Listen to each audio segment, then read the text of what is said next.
Da compra e venda. Disposições gerais. Pelo contrato de compra e venda, um dos contratantes se obriga a transferir o domínio de certa coisa, e o outro, a pagar-lhe certo preço em dinheiro.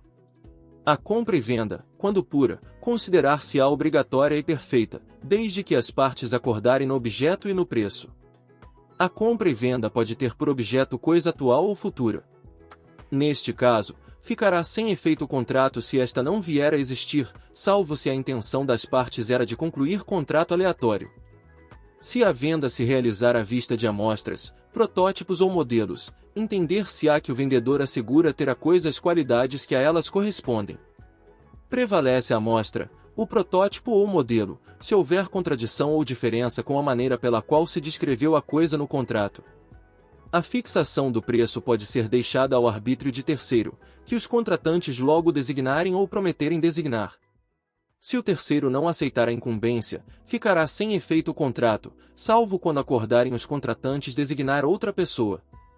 Também se poderá deixar a fixação do preço à taxa de mercado ou de bolsa, em certo e determinado dia e lugar. É lícito às partes fixar o preço em função de índices ou parâmetros, desde que suscetíveis de objetiva determinação.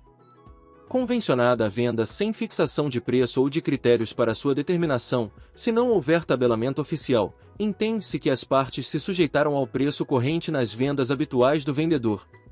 Na falta de acordo, por ter havido diversidade de preço, prevalecerá o termo médio. Nulo é o contrato de compra e venda, quando se deixa ao arbítrio exclusivo de uma das partes a fixação do preço. Salvo cláusula em contrário, ficarão as despesas de escritura e registro a cargo do comprador, e a cargo do vendedor as da tradição. Não sendo a venda a crédito, o vendedor não é obrigado a entregar a coisa antes de receber o preço. Até o momento da tradição, os riscos da coisa correm por conta do vendedor, e os do preço por conta do comprador. Todavia, os casos fortuitos, ocorrentes no ato de contar, marcar ou assinalar coisas, que comumente se recebem, contando, pesando, medindo ou assinalando, e que já tiverem sido postas à disposição do comprador, correrão por conta deste. Correrão também por conta do comprador os riscos das referidas coisas, se estiverem mora de as receber, quando postas à sua disposição no tempo, lugar e pelo modo ajustados.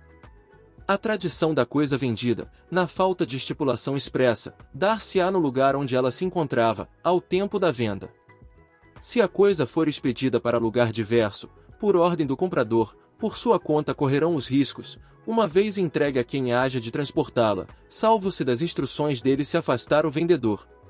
Não obstante o prazo ajustado para o pagamento, se antes da tradição o comprador cair em insolvência, poderá o vendedor sobrestar na entrega da coisa, até que o comprador lhe dê caução de pagar no tempo ajustado. É anulável a venda de ascendente a descendente, salvo se os outros descendentes e o cônjuge do alienante expressamente houverem consentido.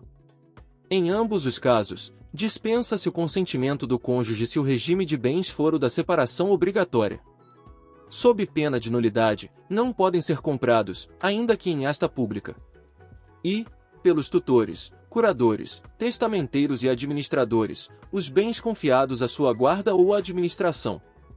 Segunda, pelos servidores públicos, em geral, os bens ou direitos da pessoa jurídica que servirem, ou que estejam sob sua administração direta ou indireta. Terceira, pelos juízes, secretários de tribunais, arbitradores, peritos e outros serventuários ou auxiliares da justiça, os bens ou direitos sobre que se litigar em tribunal, juiz ou conselho, no lugar onde servirem, ou a que se estender a sua autoridade.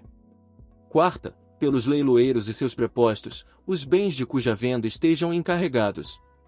As proibições deste artigo estendem-se à seção de crédito. A proibição contida no inciso 3º do artigo antecedente não compreende os casos de compra e venda ou cessão entre coherdeiros, ou em pagamento de dívida, ou para garantia de bens já pertencentes a pessoas designadas no referido inciso. É lícita a compra e venda entre cônjuges, com relação a bens excluídos da comunhão. Se, na venda de um imóvel, se estipular o preço por medida de extensão, ou se determinar a respectiva área, e esta não corresponder, em qualquer dos casos, às dimensões dadas, o comprador terá o direito de exigir o complemento da área, e, não sendo isso possível, o de reclamar a resolução do contrato ou o abatimento proporcional ao preço. Presume-se que a referência às dimensões foi simplesmente enunciativa, quando a diferença encontrada não exceder de 1/20 da área total enunciada, ressalvado ao comprador o direito de provar que, em tais circunstâncias, não teria realizado o negócio. Se em vez de falta houver excesso, e o vendedor provar que tinha motivos para ignorar a medida exata da área vendida, caberá ao comprador, à sua escolha, completar o valor correspondente ao preço ou devolver o excesso. Não haverá complemento de área, nem devolução de excesso, se o imóvel for vendido como coisa certa e discriminada, tendo sido apenas enunciativa a referência às suas dimensões, ainda que não conste, de modo expresso, ter sido a venda ad corpus. Decai do direito de propor as ações previstas no artigo antecedente o vendedor ou o comprador que não o fizer no prazo de 1 ano, a contar do registro do título. Se houver atraso na emissão de posse no imóvel, atribuível ao alienante, a partir dela fluirá o prazo de decadência. O vendedor, salvo convenção em contrário, responde por todos os débitos que gravem a coisa até o momento da tradição. Nas coisas vendidas conjuntamente, o defeito oculto de uma não autoriza a rejeição de todas.